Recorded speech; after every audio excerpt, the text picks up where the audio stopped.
क्या आपने कभी इस बात पर गहराई से विचार किया है कि कुछ लोगों के जीवन में हमेशा दुख, परेशानियां और असफलताएं ही क्यों आती हैं? वहीं दूसरी ओर कुछ लोग ऐसे भी होते हैं जो मिट्टी को भी हाथ लगा दें तो वह सोना बन जाती है। हम अक्सर इसे किस्मत, भाग्य या विधाता का लिखा मानकर अपनी जिम्मेदारी से मुंह मोड़ लेते हैं। लेकिन क्या सच में सब कुछ पहले से तय है, या फिर हमारे भीतर कोई ऐसी अदृश्य शक्ति है जो हर पल, हर क्षण हमारे भविष्य का निर्माण कर रही है? हमारे प्राचीन ग्रंथों और महान संतों ने हमेशा एक बात पर जोर दिया है कि मनुष्य का मन एक बहुत बद्धा चुंबक है। आप अपने भीतर जैसे विचार रखेंगे, आपका बाहरी जीवन बिल्कुल वैसा ही बनता चला जाएगा।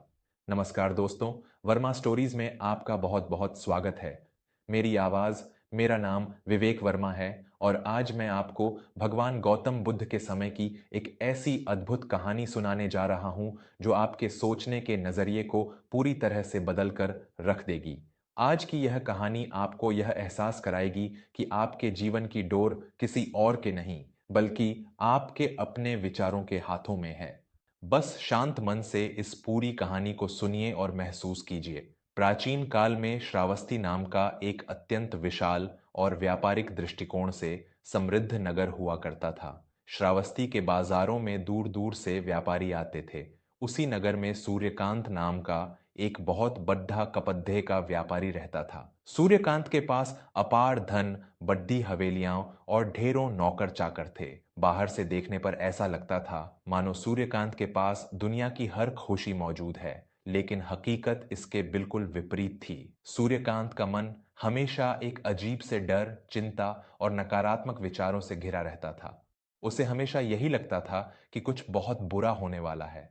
अगर उसके व्यापार में बहुत मुनाफा भी हो रहा होता, तो वह खुश होने के बजाय यह सोचकर डरने लगता कि कहीं कल को यह मुनाफा नुकसान में न बदल जाए। अगर उसकी तबीयत बिल्कुल ठीक होती, तो वह सोचता कि कहीं कल उसे कोई भयंकर बीमारी न घेर ले। उसकी इसी नकारात्मक सोच का असर उसके स्वभाव पर भी पड़ी डीएचने लगा था। वह अपने हर नौकर पर शक करता, अपनी पत्नी देविका की हर बात में कमियां निकालता और हमेशा चिद्दा चिद्दा रहता था।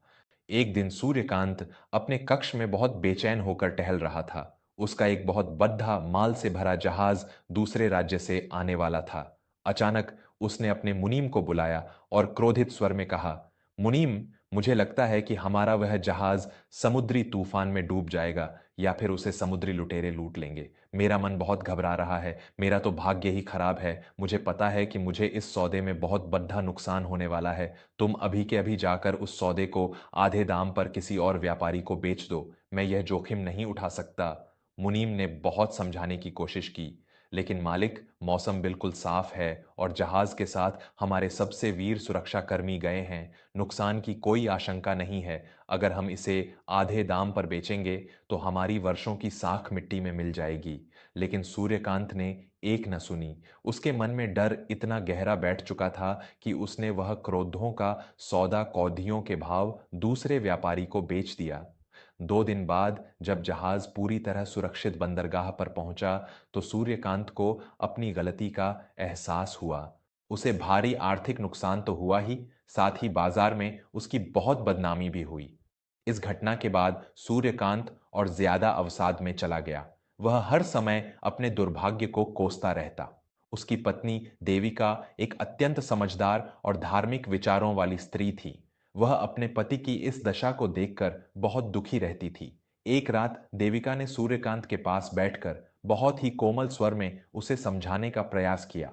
स्वामी, आप हमेशा अशुभ ही क्यों सोचते हैं? विधाता ने हमें सब कुछ दिया है, फिर भी आप कभी वर्तमान के सुख का आनंद नहीं ले पाते।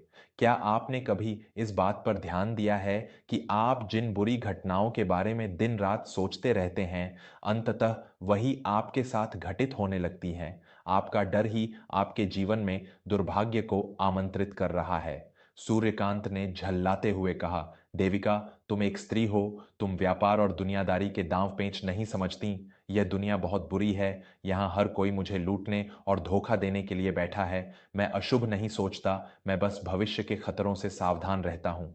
लेकिन मेरी किस्मत ही ऐसी है कि मैं जिस काम में हाथ डालता हूँ वही बिगड़ जाता है। देविका समझ गई कि सूर्यकांत का मन अंधकार में इतना डूब चुका है कि अब उसे किसी साधारण व्यक्ति की बात समझ नहीं आएगी। उन दिनों भगवान तथागत गौतम बुद्ध श्रावस्ती के जेतवन विहार में रुके हुए थे। पूरे नगर से लोग उनके दर्शन और अपने दुखों के निवारण के लिए उनके पास जा रहे थे। देविका ने बहुत मिन्नतें करके सूर्यकांत को भगवान बुद्ध के पास चलने के लिए राजी कर लिया। अगले दिन सुबह सुबह सूर्यकांत और देविका जेतवन विहार पहुंचे। विहार का वातावरण अत्यंत शांत और पवित्र था। भगवान बुद्ध एक विशाल वृक्ष के नीचे ध्यान की मुद्रा में बैठे थे। उनके मुखमंडल पर एक ऐसा अलौकिक तेज और शांति थी जिसे देखकर ही इंसान के मन का आधा दुख दूर हो जाए। सूर्यकांत ने आगे बढ़कर भगवान बुद्ध को प्रणाम किया और उनके चरणों में बैठ गया। बुद्ध ने अपनी करुणा भरी दृष्टि से सूर्यकांत की ओर देखा। तुम्हारे चेहरे की लकीरें और तुम्हारी अशांत आंखें बता रही हैं कि तुम किसी बहुत गहरे बोझ तले दबे हुए हो। कहो वत्स, तुम्हारे मन में क्या पीड़ा है? बुद्ध ने अत्यंत मधुर स्वर में पूछा। सूर्यकांत ने अपने मन की सारी भद्दास निकालनी शुरू कर दी। हे तथागत, मैं इस नगर का सबसे अभागा व्यक्ति हूं। मैं जो भी कार्य शुरू करता हूं उसका परिणाम हमेशा बुरा ही निकलता है। मेरे अपने ही लोग मुझे धोखा देते हैं। मैं हर समय डरा रहता हूं कि कहीं मेरा बचा हुआ धन भी नष्ट ना हो जाए, कहीं मेरी सेहत खराब ना हो जाए। मैं जब भी कुछ अच्छा करने की सोचता हूं तो कुछ न कुछ बहुत बुरा हो जाता है। कृपया मुझे कोई ऐसा उपाय या ताबीज दें जिससे मेरा यह बुरा भाग्य बदल जाए।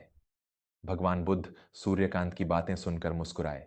उनकी मुस्कान में पूरे ब्रह्मांड का ज्ञान समाया हुआ था। उन्होंने पास ही खडिडिडिएछे अपने एक भिक्षु को इशारा किया और उससे कुछ मंगवाया। भिक्षु तुरंत गया और एक कटोरी में कड्डिडी आवे नीम के कुछ पत्ते और दूसरी कटोरी में कुछ मीठे अंगूर लेकर आ गया।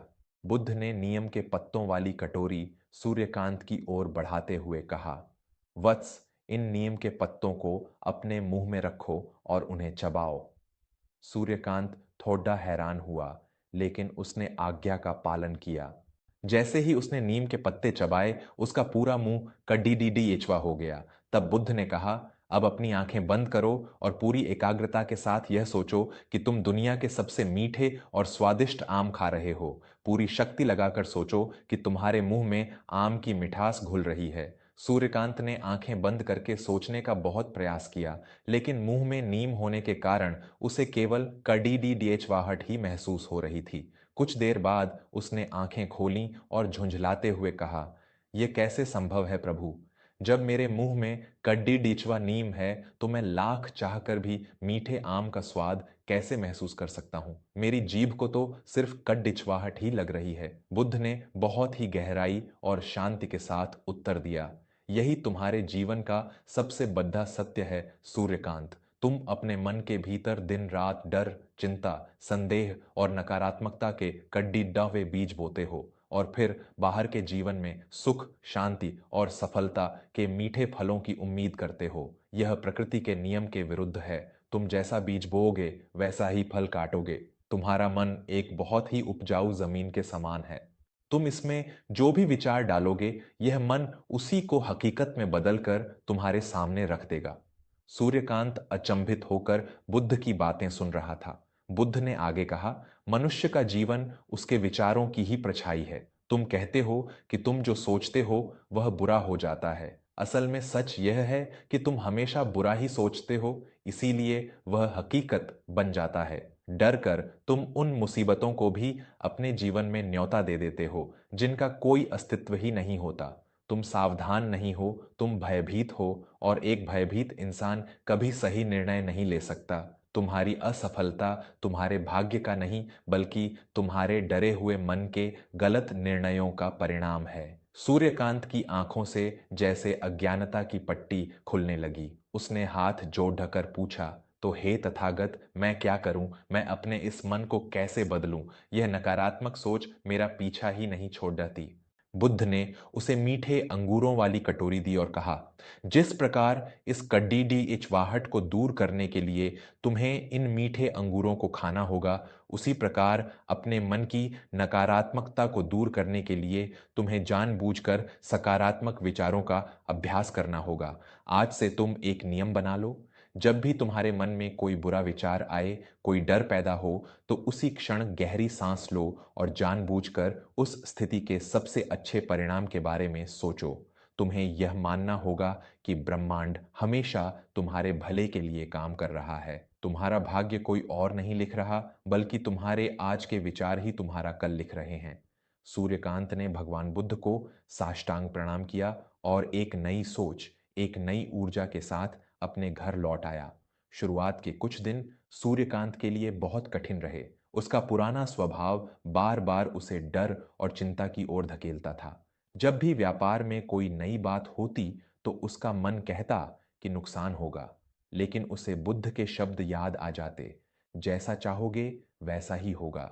वह तुरंत अपने विचारों पर रोक लगाता और सोचता कि इस सौदे में उसे बहुत मुनाफा होगा और सब कुछ सही होगा। धीरे धीरे इस अभ्यास का असर दिखने लगा।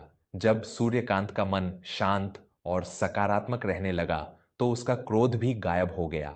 वह अपने नौकरों के साथ प्रेम से बात करने लगा। उसने अपने मुनीम और कर्मचारियों पर भरोसा जताना शुरू कर दिया। जब कर्मचारियों ने देखा कि उनका मालिक उन पर विश्वास कर रहा है, तो वे भी दोगुनी मेहनत और ईमानदारी से काम करने लगे। एक बार फिर से सूर्यकांत का व्यापार तेजी से बढ़ने लगा।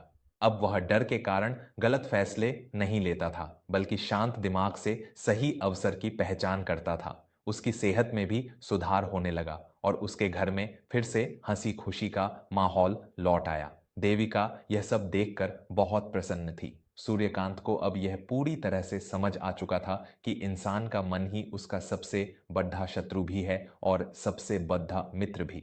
दोस्तों, भगवान बुद्ध की इस कहानी में हमारे जीवन का सबसे गूढ़ रहस्य छिपा हुआ है। आज के इस आधुनिक युग में हम सभी तनाव और चिंता से घिरे हुए हैं। हम अक्सर सोचते हैं कि मेरे साथ तो हमेशा बुरा ही होता है, मेरी किस्मत ही खराब है, मैं कभी सफल नहीं हो पाऊंगा। और सच मानिए, जब आप बार बार यह बातें खुद से कहते हैं, तो आपका अवचेतन मन, सबकॉन्शियस माइंड, इसे सच मान लेता है और आपके जीवन में ऐसी परिस्थितियां पैदा करने लगता है जिससे आपकी यह बात सच साबित हो जाए। इसे ही विचारों की शक्ति या लॉ ऑफ अट्रैक्शन कहा जाता है। आप यूनिवर्स या इस ब्रह्मांड को जो ऊर्जा देते हैं, वही ऊर्जा कई गुना बढ़कर आपके पास वापस लौटती है। अगर आप कमी, बीमारी और दुख के बारे में सोचेंगे तो आपके जीवन में वही बढ़ेगा। लेकिन अगर आप हर परिस्थिति में शांति, समृद्धि और सफलता के बारे में सोचेंगे तो आपके रास्ते खुद ब खुद खुलने लगेंगे। इसलिए आज और अभी से अपने सोचने के तरीके को बदलिए। जब भी आईने के सामने खड़ी दिए हों तो खुद से कहिए कि मैं भाग्यशाली हूँ, मेरा आज का दिन बहुत अच्छा होगा, मैं हर चुनौती का सामना कर सकता हूँ। शुरुआत में शायद आपका मन इसे मानने से इनकार करे, लेकिन जब आप लगातार इसका अभ्यास करेंगे तो आपके भीतर का परिदृश्य बदल जाएगा। और जब भीतर का दृश्य बदलता है तो बाहर की दुनिया को भी बदलना ही पड़ी देता है। हमेशा याद रखिए, जैसा आप बोएंगे वैसा ही काटेंगे और जैसा आप चाहेंगे बिल्कुल वैसा ही होगा। आशा करता हूं कि भगवान बुद्ध की यह कहानी आपको अपने मन की शक्ति को पहचानने में मदद करेगी। अगर इस कहानी ने आपके मन को सकारात्मक ऊर्जा से भर दिया है तो इसे अपने परिवार और दोस्तों के साथ जरूर साझा करें। हो सकता है आपके इस एक प्रयास से किसी निराशा में डूबे व्यक्ति को जीवन की एक नई किरण मिल जाए। मैं हूं आपका दोस्त विवेक वर्मा और आप देख रहे थे वर्मा स्टोरीज। अपना कीमती समय देने के लिए हृदय से धन्यवाद। ऐसी ही और भी जीवन को दिशा देने वाली कहानियों के लिए हमारे चैनल से जुड़े रहें। तब तक के लिए सकारात्मक रहें, खुश रहें और अपनों का ख्याल रखें। नमस्कार।